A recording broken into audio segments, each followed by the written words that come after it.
Hello friends, బాగున్నారా? ఈరోజు capsicum తోటి కర్రీ చేసుకుందామండి. చాలా బాగుంటుంది. క్యాప్సికమ్ అంటే ఇష్టపడని వాళ్ళు కూడా ఈ విధంగా చేసుకుంటే చాలా ఇష్టంగా తింటారు. చాలా అంటే చాలా టేస్టీగా ఉంటుందండి. ఒక హాఫ్ కేజీ క్యాప్సికమ్, ఒక పావు కిలో టమాటా, ఒక 2 ఉల్లిగడ్డలు, ఒక మెంతికూర గట్ట. ఈ మెంతికూర ఇలా సన్నగా తరుక్కోవాలండి. టమాటా చిన్నగా కోసుకోవాలి.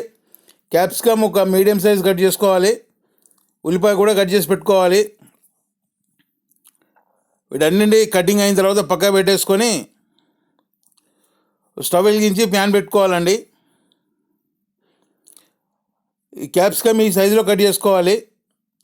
మరి చిన్న కాకుండా మరీ పెద్ద కాకుండా మీడియం సైజ్. టమాటా మటుకు చిన్నగా కట్ చేసుకోవాలి, గ్రేవీ మంచిగా చిక్కగా వస్తుంది.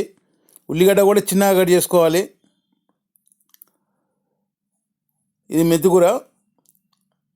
ఓకేనండి. ఇప్పుడు కడాయి పెట్టేసి స్టవ్ వెలిగించుకొని వేడి కాగానే 2 స్పూన్ల నూనె పోసుకోవాలి. ఆయిల్ ఎక్కువ పట్టదు, ఓన్లీ 2 స్పూన్లు పోసుకుంటే సరిపోతుంది. నూనె వేడి కాగానే ఒక హాఫ్ టీ స్పూను ఆవాలు, ఒక హాఫ్ టీ స్పూన్ జీలకర్ర వేసుకోవాలి. కొద్దిగా అవి చిటపటలాడగానే శనగపప్పు వేసుకోవాలి, 1 టీ స్పూను. ఈ శనగపప్పు మంచిగా ఉంటుందండి, పంటికి తగులుతుంటే. శనగపప్పు కొద్దిగా వేగగానే ఉల్లిగడ్డ కట్ చేసుకుని అందులో వేసుకోవాలి. అది వేసుకొని ఒకసారి కలుపుకున్న తర్వాత వెంటనే మెంతికూర కూడా కట్ చేసుకుని వేసేసుకోవాలి. ఈ మెంతికూర ఫస్ట్ ఈ ఉల్లిగడ్డతో పాటు ఎందుకు వేస్తామంటే, ఇది ఉల్లిగడ్డ వేగే వరకు మెంతికూర కూడా వేగుతుంది.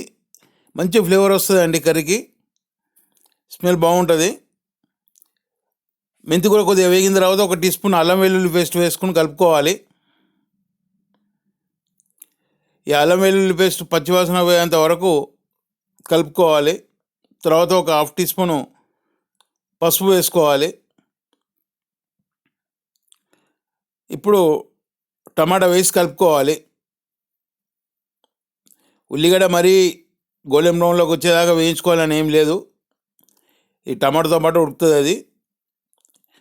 కలుపుకున్న తర్వాత కొద్దిగా నీళ్ళు చిలకరించి కలుపుకోవాలండి. ఎక్కువ వేయద్దు నీళ్ళు, కొన్ని తర్వాత మూత పెట్టి ఒక 2 నిమిషాల తర్వాత మళ్ళీ కలుపుకోవాలి. ఇప్పుడు ఒక 2 స్పూన్ల కారం పొడి వేసుకోవాలి. కారం పొడి వేసుకున్న తర్వాత కలుపుకొని 1 స్పూన్ ఉప్పు వేసుకోవాలి. ఇప్పుడు మనం క్యాప్సికమ్ వేయలేదు కాబట్టి 1 స్పూన్ వేసుకోవాలి ఉప్పు. తర్వాత మళ్ళీ కొద్దిగా వేసుకొని అడ్జస్ట్ చేసుకోవచ్చు. ముందే ఎక్కువ వేస్తే మళ్ళీ ఉప్పు అవుతుంది. చూడండి, ఒక 2 నిమిషాల వరకు దాదాపు టమాటా ఉడకనికి వచ్చింది. ఎప్పుడైనా కానీ క్యాప్సికమ్ లాస్ట్కి వేసుకోవాలి.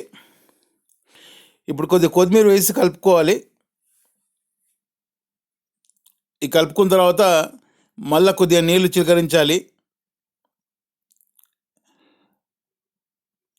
ఒకసారి కలుపుకొని మూత పెట్టేసేయాలండి. ఇది క్యాప్సికమ్ ఇప్పుడు వేసుకోవాలి. క్యాప్సికమ్ వేసుకున్న తర్వాత కలపొద్దు, అట్లే ఉంచేసి మూత పెట్టేయాలి. ఎందుకంటే టమాటా కింద మంచిగా టమాటా ఉడకాలి ఫస్ట్. ఈ క్యాప్సికమ్ ఎప్పుడు కూడా ఎక్కువ ఉడకొద్దండి, ఎక్కువ ఉడికితే చేదు వస్తుంది. మీడియం ఉడకాలి. నేను చూపిస్తాను ఎంతవరకు ఉడకాలి, ఎట్లా ఉడకాలి అనేది చివరిలో. దీన్ని ఒక 2 నిమిషాల తర్వాత ఒకసారి కలుపుకొని మూత పెట్టేసేయాలి. మళ్ళీ ఒక 2 నిమిషాలకు చూడండి, దాదాపు క్యాప్సికమ్ ఉడకనికి వచ్చింది. ఈ మూమెంట్లో ఒకసారి ఉప్పు చెక్ చేసుకోవాలి. నాకు కొద్దిగా ఉప్పు తక్కువ ఉంది,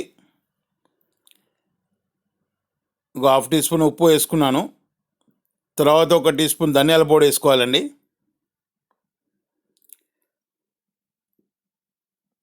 ధనియాల పొడి వేసిన తర్వాత ఒకసారి కలుపుకోవాలి. ఈ క్యాప్సికమ్ కర్రీకి ఎప్పుడైనా కానీ నీళ్ళు ఎక్కువ పోయొద్దండి, పోస్తే చేదు వస్తుంది. దగ్గరికే ఉండాలి. చూడండి, ఫైనల్గా కొద్దిగా కొబ్బరి పొడి వేసుకోవాలండి. 1 టీ స్పూన్ వేసుకుంటే సరిపోతుంది, ఎక్కువ అవసరం లేదు.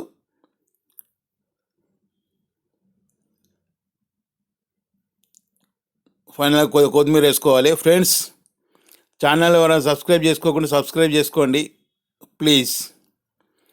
చూడండి క్యాప్సికమ్ ఇగో ఈ విధంగా ఉడకాలి, ఇట్లా చిదిపితే చేతితో చిదిగిపోవాలి. ఫ్రెండ్స్ లైక్ చేయండి, ఫ్రెండ్స్కి షేర్ చేయండి, లైక్ చేయండి ప్లీజ్. చూడండి క్యాప్సికమ్ కర్రీ కమ్మగా, కంటికి ఇంపుగా, నోటికి రుచిగా తయారైందండి. వీడియో చూసినందుకు చాలా థ్యాంక్స్. మీ వెంకట్ రెడ్డి.